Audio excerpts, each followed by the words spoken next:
Hello, Cassie. Hey, how are you? I am safe and well here in our on our farm in Hardin County. Oh, It is yeah. things are we got a lot of sleet and ice, and Yeah. then it snowed on top of it. Oh, yeah. So I'm here at my house and I have class tonight, and so the temp is supposed to be increasing, but Yeah. the I can hear it, the sleet hitting the window right now, so it's coming down in Bullitt counties, yeah which we're just a little bit. uh, I wish the university would just call it. yeah, No yeah. classes. My son had kindergarten in today. I was like, this is why do we even try? This is chaos. My wife works at Harrison County across the Hmm. river in Gordon.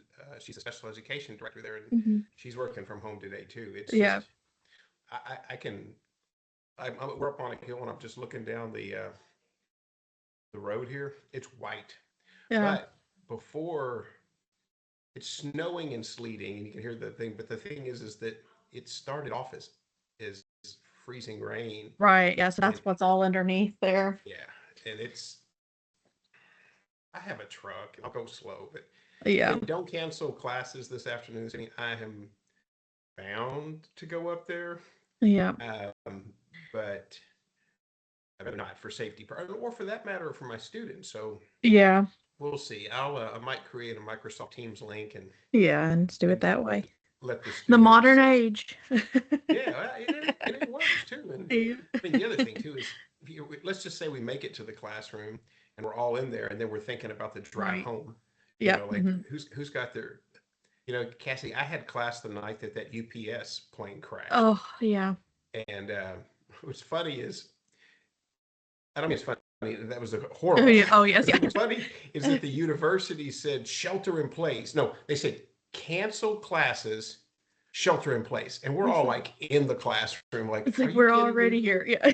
But the Which is truth of it? the Yeah. matter is, we weren't actually there. Yeah. And there was two or three of my evening class students in that class were they were called to their hospital because they were Hmm. thinking there'd be a lot of potential Right. casualties and Yeah. burn Hmm. patients and whatnot. Yeah. So truth of the matter is we did not shelter in place. Yeah. We knew where Yeah. the accident was. I drove.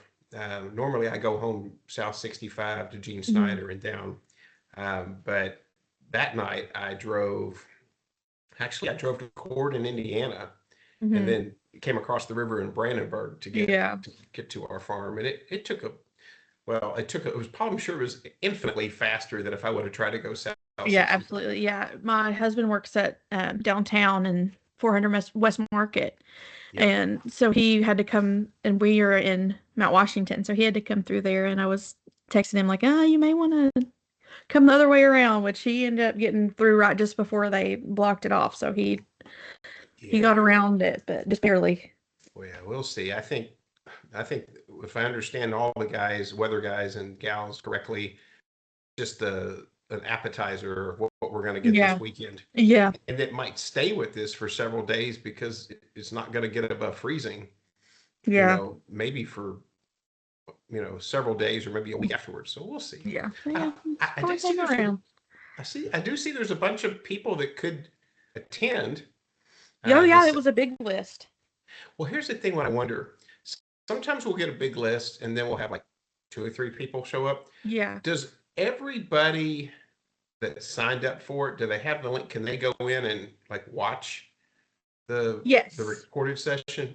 Yes. So they'll That's what I was get, hoping was the case. Is that yeah, yeah, they'll get whatever the most recent recorded session is. So even if we had no one show up, they would use the one that you've previously done. okay? And if you did have a few, then they would use this one. So it really, really just depends on Well, I how many do at people least turn one a up. month, Yeah.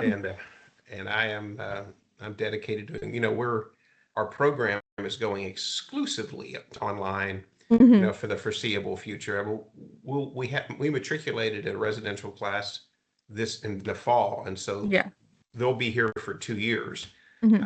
When I look to the future, I can't believe that we wouldn't have residential students in the future. But just right Yeah. now, with the faculty that we have and just the growth in the online, it seems like focus on there, Yeah. and then we can come back to the other. And so we'll see. Yeah. I do like to see.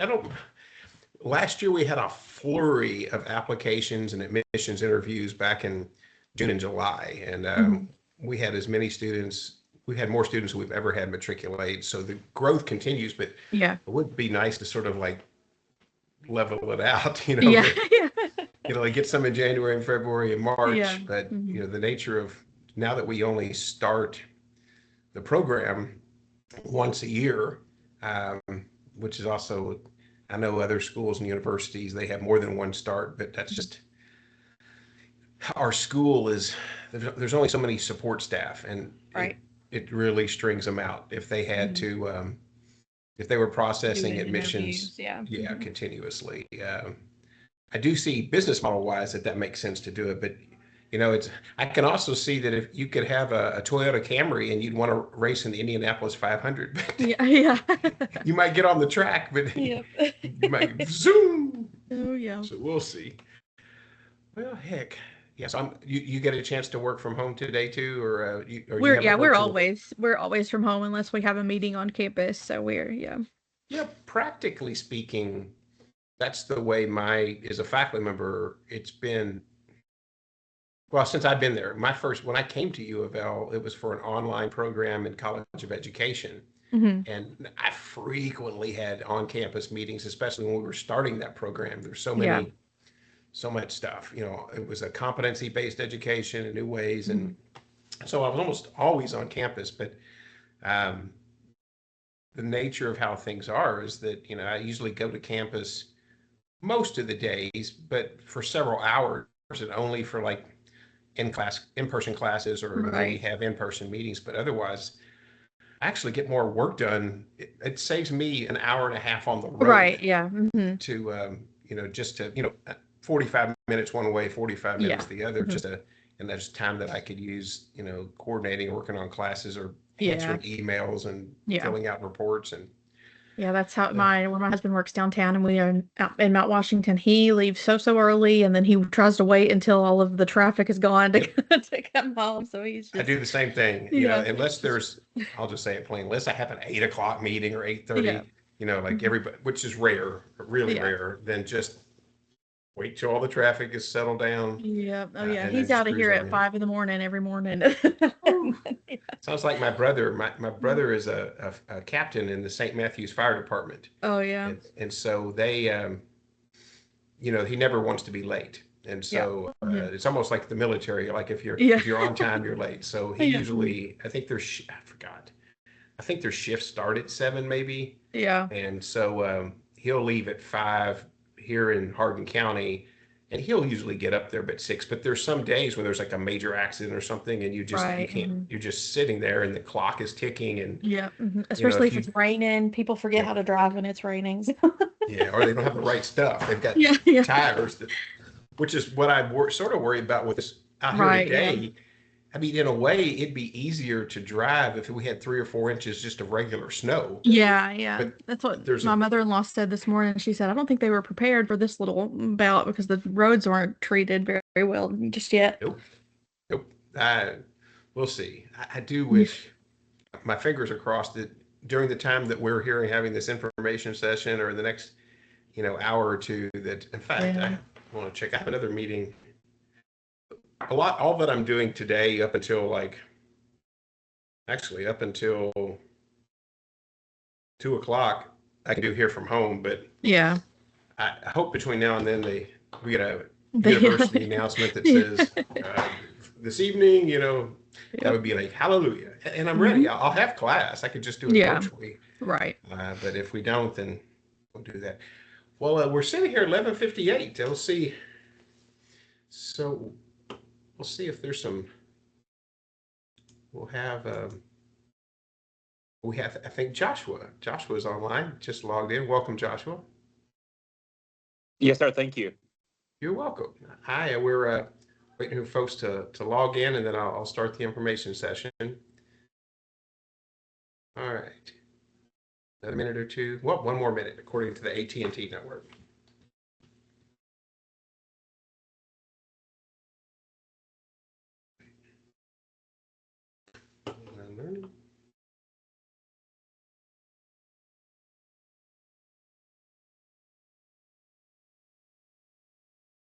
Welcome, Joanne.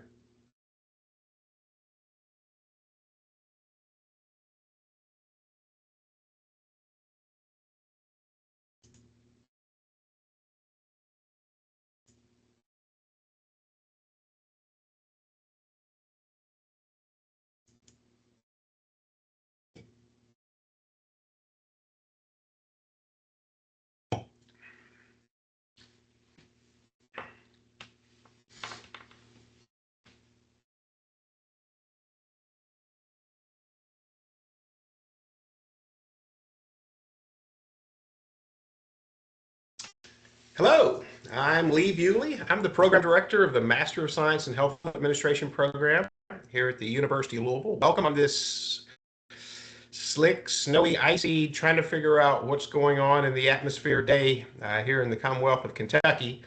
It's great to have you here for this information session. There are a number of folks who have signed up for the information session. We'll record this session, so in the event that folks are not able to attend, for schedule wise or weather or whatnot, they'll be able to go back and watch the recording of this session. Or for the folks that are here, you can go back and review.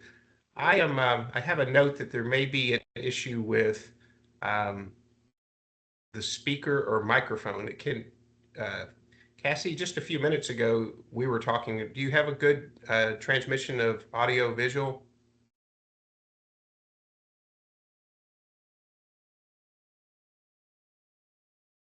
Joshua, can you still hear me? Or can you hear me at all? Yes, sir. I can hear you and see you loud and clear. All right. Well, I'm going to press on. So let me just outline for the next 15 to 30 minutes. We have a presentation of our program, some overview, highlights of the program, what we're aiming to do, for students that attend our program, and go through some admission requirements and answer a lot of questions that over the years we've had for students, prospectively as they consider applying to the program and matriculating. That'll just take about 15 minutes. 15 minutes of straight scoop, all about our program, and then I'll open up the floor for Q&A. Questions could be about the program, the pedagogy, the way we conduct classes. It could be about support resources, could be about post-graduation and career support, and what's next for a Master's in Science Health Administration Cardinal. And so without further ado, I'm going to share my slide set, and then we will have a Q&A session.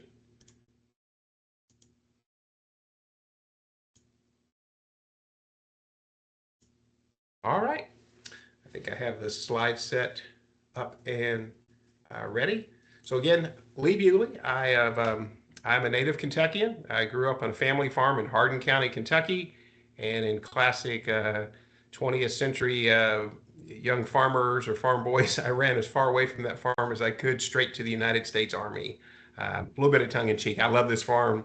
My wife and I built a house on the farm, but I wanted to go out and about. I went to military school and was commissioned as an officer in the Army Medical Service Corps. Served 23 years in the Army Medical Service Corps, first as a combat health support officer, and then as a health administrator. And then in my final years of service, I was a program director and associate dean for the graduate programs of the Army Medical Department that included physical therapy, pastoral care, nutrition care, social work, but also a program with Baylor University, Masters in Health Administration, Masters in Business Administration, to develop healthcare leaders in the Army, Navy, and the Air Force Medical Services, as well as some federal services like the VA and the Health and Human Services and the Coast Guard. And so when I retired from the military, I was able to come home, join the faculty of the University of Louisville, and develop this Masters in Science and Health Administration program. I'm also very active in the American College of Healthcare Executives. It's the professional organization of healthcare leaders, health administrators across the country. I first started as a member, as a practitioner, as a health administrator in the Army, and that gave me an opportunity for education and advancement. I'm a fellow in the American College of Healthcare Executives, so that represents board certification. And most recently, I was elected by the members of the Kentucky chapter as regent. So it's my responsibility to represent the 800 or 842 or so members that we have in the Kentucky chapter of ACHE at the national level for policy, resources, and networking opportunities. And so welcome. It's great to have you here for this information session. Let me tell you a little bit about our MSHA program, as well as some graduate certificates that are directly tied to the MSHA program. All right, trying to get the slide to move forward.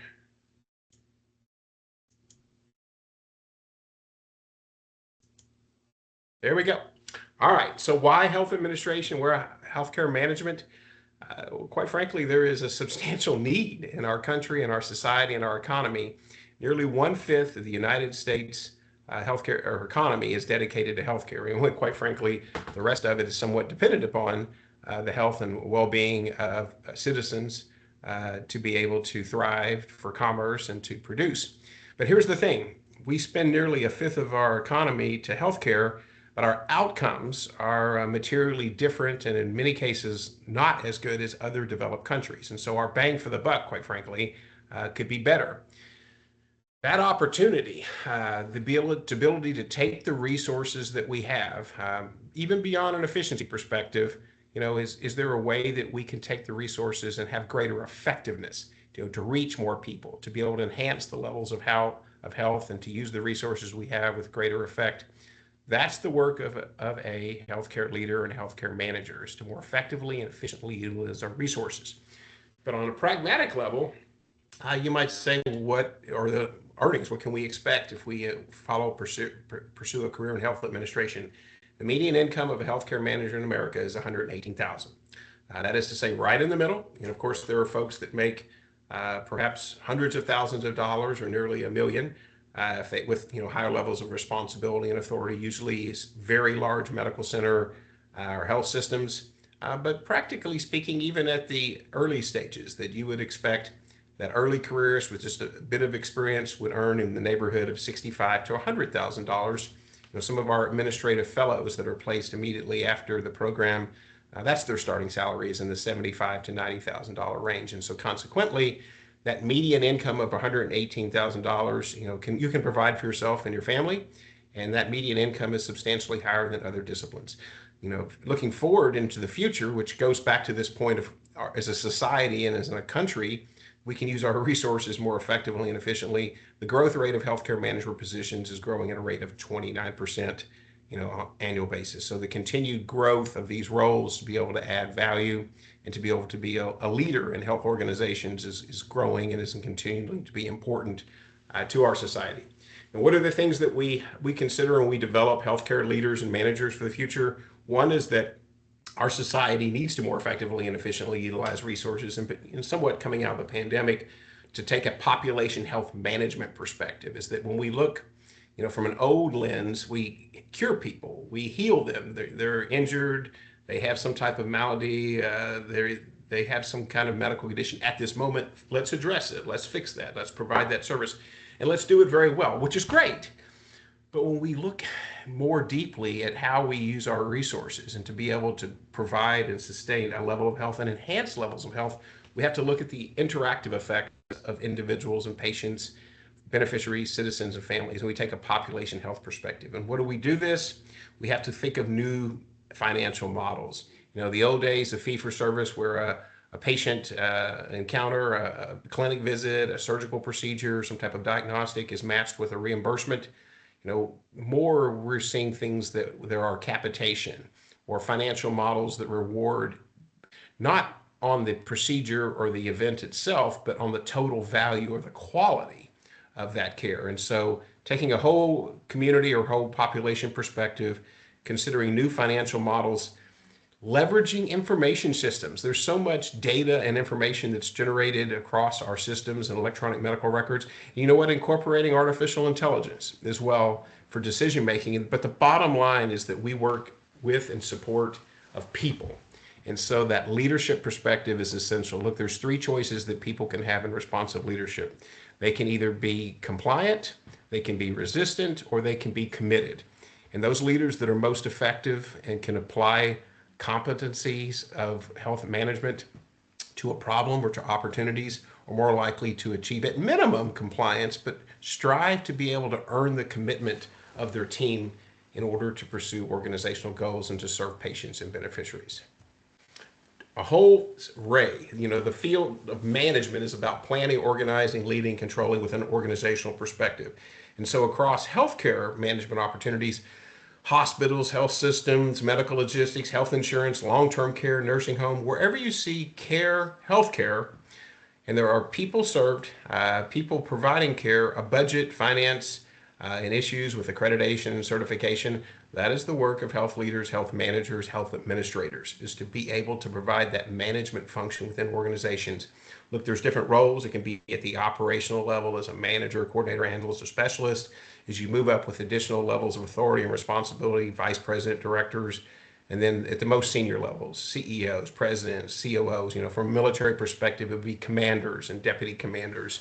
And so we aim to be able to provide those competencies that you can fill the roles at the operation or executive level, but it serves as a basis to be able to build towards those most advanced leadership and management roles at the city seat level with experience and with continuing education and development. Look, why healthcare in Louisville in the state of Kentucky? We think we have a great learning lab.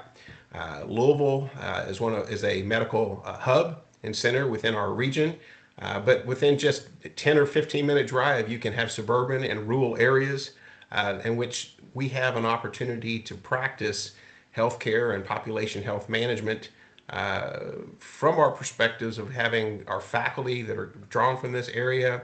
Often the healthcare organizations, Norton Healthcare, Baptist, University of Louisville Health, Humana, provide opportunities for case studies and to provide input into our curriculum. We often leverage these folks sometimes as guest speakers for our on-campus classes, or we incorporate their feedback in the content of our courses. But the community of Louisville in this metropolitan area provides a great opportunity to learn and develop, but also to practice here. That there is a substantial need for advanced access, for advanced capacity, and of course to provide quality health care. And so Louisville's a great place to learn, but it's also a great place to serve. To that point, I'm continuing to update this slide. This is just a sample of some of the places that our students work, and they've been in place for administrative fellowships. Our military folks from Army, Navy, Air Force, we have VA, moving on and up in the ranks, and they're selected for programs. Some of them, of course, transitioned from military services into civilian services. And so we have a growing body of MSHA cardinals that are serving throughout the healthcare system in our region and across the country, and in some cases around the world. In fact, I tell the story that one of our most recent grads in the December graduation, when I talk to him today, it's tomorrow. He was a physician assistant that worked at a NOAA, a National Oceanic Authority clinic down in the South Pole, and so he worked on the other side of the international date line. So around the world, and here locally in Louisville. Look, we definitely have a theme in our MSHA program. Look, you will take courses. If you are matriculate into the program, you will have assignments, you'll have exams, you'll do work, you'll write a paper, and you'll get credits and you can graduate. But we aim to interweave within our courses the way that we interact with our students in academic advising, the opportunities that we set up for professional development out of the classroom, so extracurricular activities. We aim to instill and demonstrate and model honor, integrity, and professionalism. You'll get that from your faculty members, from our program coordinator, and also you'll see it in the community that we're building. And we're building leaders that can go out and competently serve an organization, serve their teammates, the people that they lead or they're responsible with, but also to serve the members of our community. Look, the old saying that you fake it till you make it I don't think that's applicable in healthcare or for education for that matter, is that people depend on us to be competent, to be able to go out and do the things that are necessary to more efficiently and effectively use resources, to heal, to serve, but to also enhance levels of health. And so the basis of being an effective leader starts with being competent and then modeling those behaviors that make you a good teammate and give you the capacity to lead. And so that's what we aim to instill across the curriculum and in the way that we develop leaders, both within the classroom and in our community. just a couple of little, points about the program that, give us some level of distinction. Our School of Public Health and Information Sciences is accredited by CEF. That's the Council for Accreditation for Public Health. And our MSHA program is accredited by by the Commission on Accreditation of Healthcare Management Education. In fact, I am an accreditation official for CAHME. My job is not to, of course, credit our own program, but to go out across the field as an accrediting official for other programs.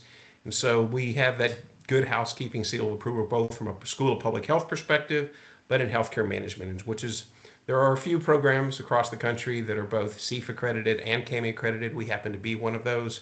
And among the 158 accredited programs, there's some other programs that are unaccredited. Our program is currently ranked number 46. We're in the top half, top third, but the thing is that we're aspirational. We're looking to develop leaders and getting great students to go out and do the great things as alumni. And we're always looking to move onward and upward in the rankings. But CEF accredited and CAHME accredited in the top 50 of healthcare management programs in the country is a good place to be right now. But of course, we're always looking to move up. All right, so a bit about our program. All of the courses that are part of the MSHA curriculum are offered during the year. We offer all of the courses once, and then of course there's a note there that we offer the capstone course that's necessary for graduation at the end of the fall semester. We have 8-week terms that are set up for working professionals to be able to focus on 1 or 2 or sometimes 3 courses in a concentrated manner for an 8-week period and complete, and then move to the next session. We matriculate students into the program in the fall only currently, and so in August, students would matriculate. They would go through orientation that's virtual, online, and then there are a set of 3 courses that are offered in fall 1, 8 weeks, fall 2, 8 weeks. Then we have of course, a holiday break, and then we come back in spring and January, spring 8 weeks, spring 1, spring 2, 8 weeks. There's a bit of a break between spring 2 and the summer. Then we have 9 weeks.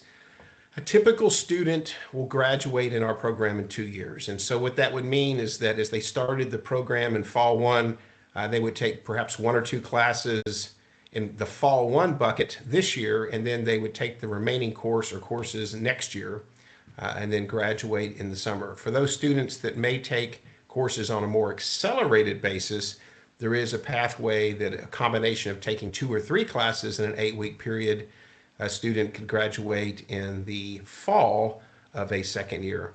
But the thing is that the 8-week courses in this schedule allows for modularity and being able to tailor a pathway for graduation that matches your life and career goals. Some students want to match their enrollments with available financing from their employer. Some are looking to take a case where they want to graduate as soon as possible. And then there's folks that are somewhere in the middle that they want to be able to match their work life. Their organization is going through accreditation or certification, or they're in some type of transition. Working with your program coordinator, we develop a flight plan for each student to be able to graduate. The university allows a student to be in a graduate program for up to 5 or 6 years. You don't have to take that long, but the average student finishes in about 2 years. And so happy to go into detail. And again, this is a case-by-case basis, but that's the schedule of courses and the list of courses that we have within our program.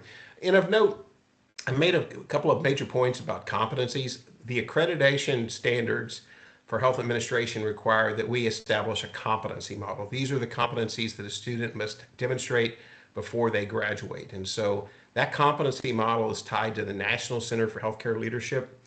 And every course in our program has at least 2 or 3, in some cases 4, 5, 6 core competencies that are both developed and then evaluated, so that over the course of the entire curriculum, a student will have been developed and then evaluated multiple times for each of the competencies in our competency model, so that we can credibly state and you can validate that a student that has completed our curriculum, completed these courses, has met the competency standards to go out into the field, and they're ready for that next assignment or next role.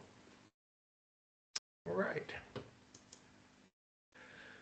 I'm going to extend it just a bit further. We still see there that we have that schedule of courses, but of note, there are some students that are interested in a graduate certificate.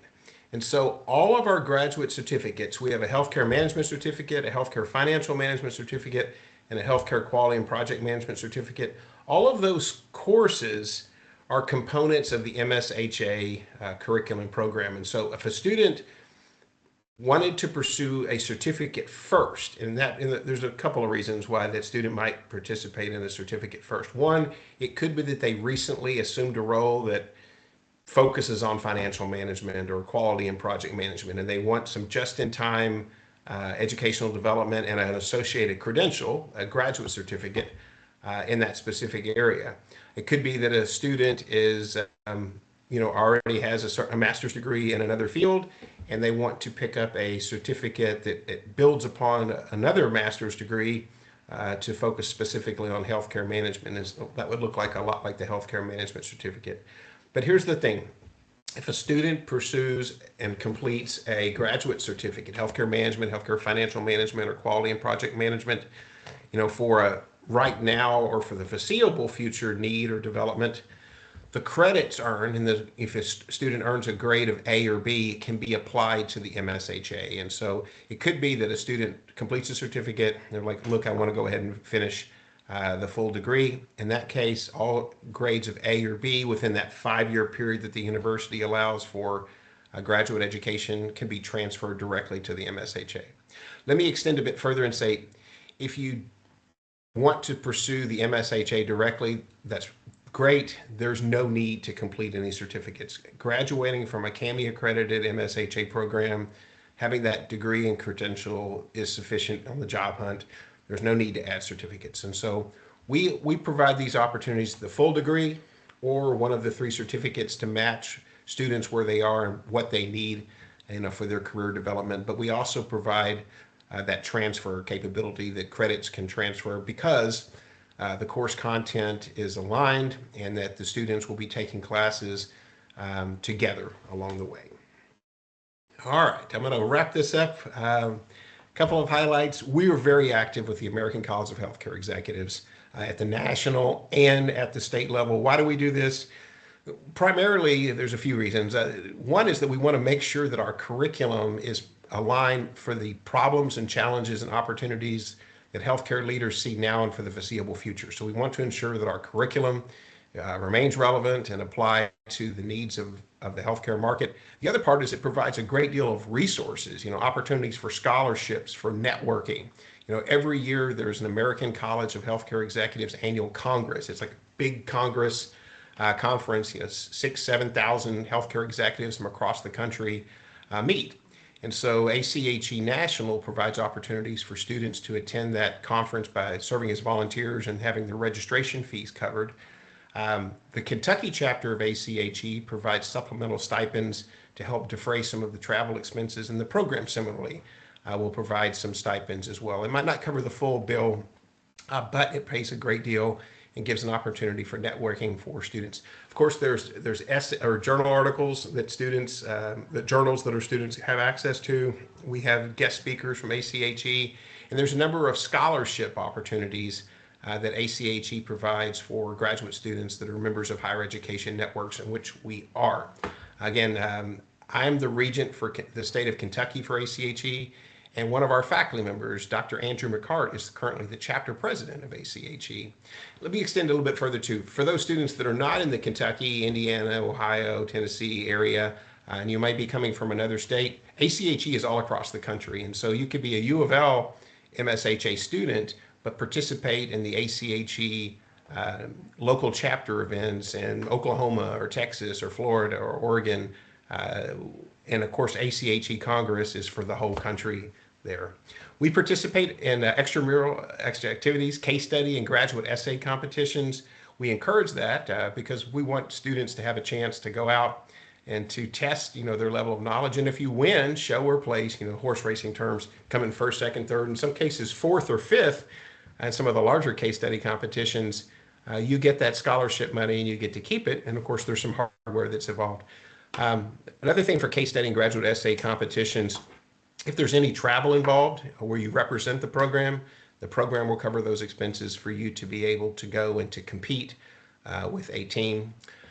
We have a very successful track record of placing students post-graduation in administrative fellowships. An administrative fellowship is usually a 1 or 2 year experience after graduation in which students are placed in a large hospital or health system, and they work through a series of projects, and they usually have a mentor that's a preceptor or senior healthcare executive that helps develop them beyond graduate school, and it's usually for a specific role post fellowship. And so, as an example, here in the Kentucky area, the Baptist Health System has an administrative fellowship that may be focused on primary care. And so, for a 1 or 2 year period, an administrative fellow, after they graduate from U of L, would work a series of projects to develop primary care in this area or region. And then, after the 1 or 2 year fellowship, their first job could be director of primary care in a particular new market. We have in the Louisville metropolitan area, there is a number of administrative fellowships, but across the country, there's a few hundred developmental opportunities through the administrative fellowships. And because we're a CAHME accredited program, our graduates are eligible to apply for these fellowships. Usually it's 1 or 2 years, about 95% of the time, the fellowships complete and the students will stay there. The graduates will stay there at that health system. Statistically speaking, students that complete administrative fellowships tend to advance faster, towards leadership or CE roles. That's not to say that if you don't have a fellowship that you won't get there, but it's a great developmental opportunity that our CAHME accredited program provides a basis for students to be eligible to apply for these fellowships. We have great faculty. All of them are doctorally educated, former healthcare executives. There's at least 2 or 3 of us that are both have PhDs and we're board certified. We have a couple of executive in residence, the former chief medical officer of Kindred Healthcare and the former director of population health for the Kentucky One Health System are our executive in residence. CAHME is our the Commission on Accreditation Healthcare Management Education is our accrediting body. I serve as a fellow. Another faculty serves as a fellow and accrediting official. And we're very active with the Association of University Programs of Health Administration, provide support resources for faculty in terms of course development, but they also provide opportunities for students to have scholarships and to have opportunities to be recognized as a Upsilon Phi Delta National Honor Society with a grade point average of 3.5 or higher and a record of service. We have 8-week terms. They're focused for students to be able, as a working professional, to focus on a single course or 2 or 3 potentially in an 8-week period and complete. And you have that flexibility working with your academic advisor to set the schedule according to the path and your availability and capacity to take courses over the period of your enrollments. All right, so I'm going to close out and we'll have a Q&A session. Again, I'm Lee Bewley. I'm the program director, Lee.Bewley at Louisville.edu. Our director of student recruitment is Deepti Jane. Admissions counselor, Jennifer McLean. Not here today, but our program coordinator is Mr. Brian Mathis. His support for you. And looking ahead, our deadline for applications, again, students start our program in August in the fall semester, is that if you have a application completed for sure, or is practically completed and started before July 1st, you will be able to matriculate in the fall. I will say this, we process applications as we get them.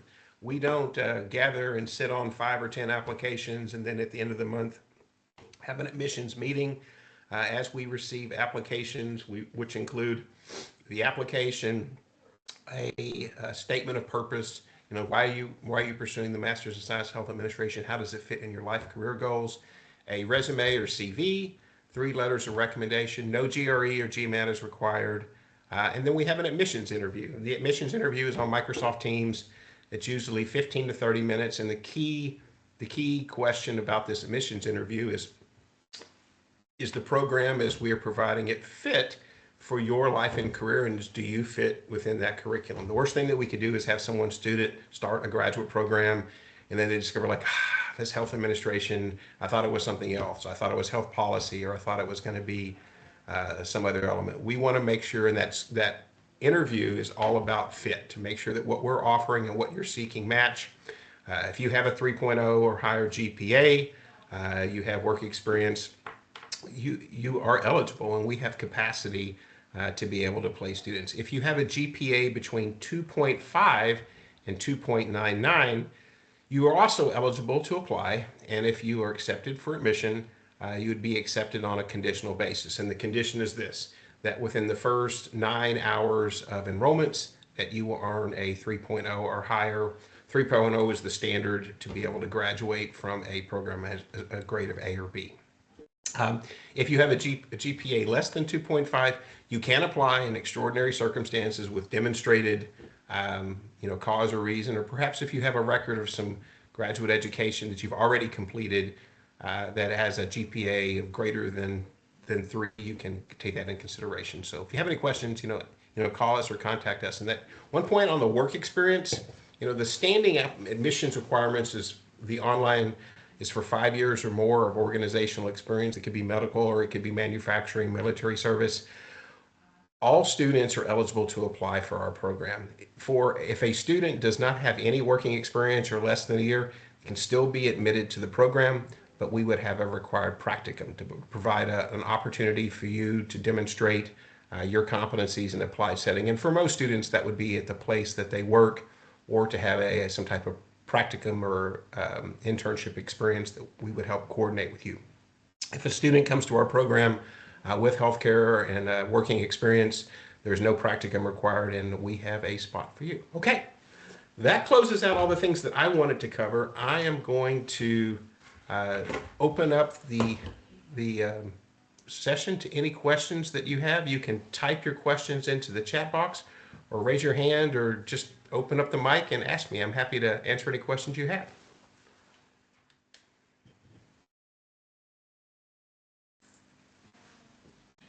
And clear my throat a little bit of a cough there. All right. What else do we have? Yes, ma'am. Hi, thank you. Thank you so much for this presentation. My name is Joanna. I was wondering, the courses, are they asynchronous, synchronous? I apologize if I was a little No problem. Great question. They're online and asynchronous 99%. Let me explain. When I say 99%, from a global perspective, they're all online and asynchronous. But there are a few occasions within the courses, like for instance, the very last thing that you'll do in the program is you'll have a comprehensive oral examination, which looks a lot like a job interview. And so we would schedule a time that fits your schedule and the professor's schedule for 60 minutes. Like, okay, Joanna, you're almost done with the program. When do you want to do your comprehensive oral examination? Like, I'm available on Thursday and Friday mornings between 8 and 12. Like, great. How about 10 o'clock on Friday? And like, we lock it in, we schedule it. And just to give you like a peek to the future, a comprehensive oral examination looks like this. There are many right answers. What we're looking is that, what did you learn during the program that you can apply to a very short-term situation or problem base? And here's what a question would look like at a comprehensive oral examination. Joanna, congratulations. You recently graduated from the University of Louisville, and your boss wants you to complete a strategic plan for our healthcare clinic. So what are some of the things that you would take into consideration to develop a strategic plan for our clinic? Go. And so you don't have to answer that right now, but you would probably go back and we're like, oh, we had SWOT analysis. And so I would go through the strengths, I would go through the weaknesses, or Porter's value chain. I would do an internal analysis and you would describe, like, that's great. Well, what if, so that's what I'm getting at. Those are the type of exam questions are problems or opportunities. It's not like, what does Chapter 3 of the Joint Commission state regarding environment of care? It's not that. It's not some kind of got you like recall. It's about, how do you solve problems? How do you take advantage of opportunities? And so in those rare occasions where there's an opportunity or a need for the faculty member and the student to interact, we schedule it. It's one-on-one. There will never be a situation where all students show up at 5 o'clock Eastern time on Microsoft Teams. That doesn't happen. We want students to have that flexibility that, you might do your work at 2 or 3 o'clock in the morning, or on Saturday mornings or in the evening. you pick the time.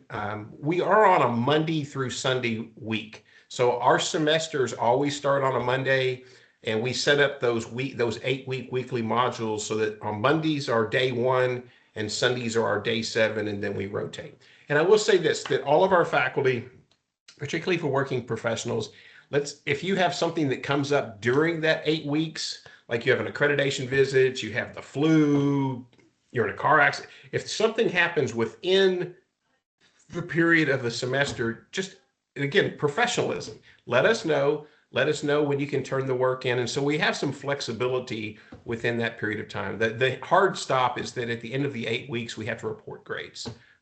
But that's when we say it's online and asynchronous, it's 99%. There are a few occasions like the comprehensive oral examination. Another thing we do is we do a practice executive interview. And so in the leadership seminar, there's a whole week dedicated to interview skills and techniques. And so then you schedule a time with your professor, and they put you in a scenario like, look, you're applying to be an administrative fellow.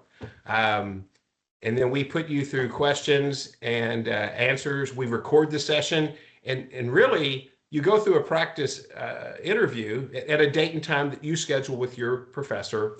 And then the homework assignment is analyze yourself. What did you do well? What could you do better? And of course, we give you some developmental materials. But except for those a couple of occasions where you meet one-on-one with your professor, everything is asynchronous and online. Great, thank you so much. And a really quick follow-up. I know someone else had a question. The 8-week terms, I haven't done eight-week terms before. So when you like, for example, you showed fall 1 and there were 3 classes there. Yep. Are those all within the same 8 weeks, or are there like 2 8-week terms and 1 fall? What is? No, great question. So that was the schedule when we offer the courses. So if you look through the list, that's all the courses in the curriculum. When you complete the program, you will have completed all of the courses once. The fall 1, fall 2, spring 1, spring 2, and summer, those are when we offer the courses. And so I'll just say it plainly, like the first class that every student takes is the 680 leadership seminar. We only offer that in fall 1. And it's when students start the program. There is a sequencing of courses that, generally speaking, the courses become more complex and integrative as you move through the curriculum.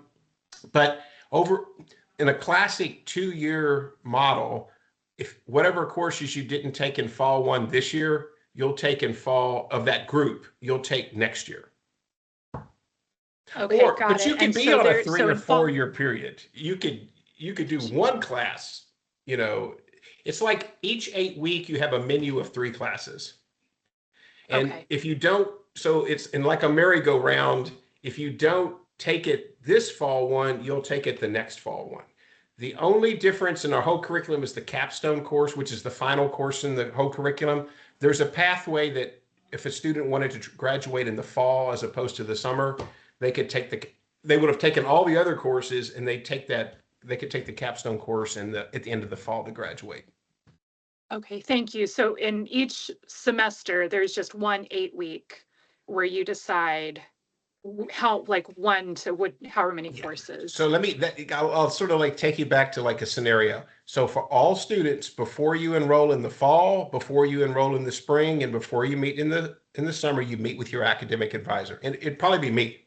It'd either be myself or another faculty member, like, hey, Joanna, how you doing? Tell me about your work. Okay, so let's looking ahead to fall. We have fall 1 and fall 2. And of course, for your first semester, we're like, what pace do you want to try to finish this program? Do you want to finish it in 1 year, 1.5 years, 2 years, or 3? But once you're into the program, they were like, hey, Joanna, how was last semester? Okay, based on your workload, based on your experience, how many classes do you want to take? And then we help you pick which courses you take from that menu in fall 1, fall 2, spring 1, spring 2, or summer, depending on which semester that is next. I think so fall 1 is like the first 8 weeks, fall 2 is the second 8 weeks, all within one, like this one semester, so to speak. Yeah, so fall 1 is August and September. No, it's okay. Yeah, fall 1 is August through the first week of October. Fall 2 is the second week of October to about the first week of December. Then there's a break. You've got about 3 weeks break in December. And then usually the second week of January, spring 1 starts. and it's over by the first week of March. And then the second week of March through the first week of May is spring 2. Then there's the rest of May is you're off. Summer is June and July. And then when you finish the summer, that there is about a 3-week period between the end of summer in July before fall 1 begins, usually the second or third week of August. Thank you so much. You're welcome. Happy to, and classic example, if you ask me what time it is, I'll probably tell you how to build a clock, but I want to be thorough. So thank you, Joanna. Great questions. Anybody else had another question, or is it?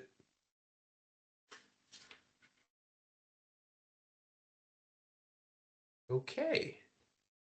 Well, I'm just looking in the chat. So here's the thing. We've been at it for 40 minutes. We've recorded this session. You can go back and review the material. You've got my email address, lee.bewley@louisville.edu.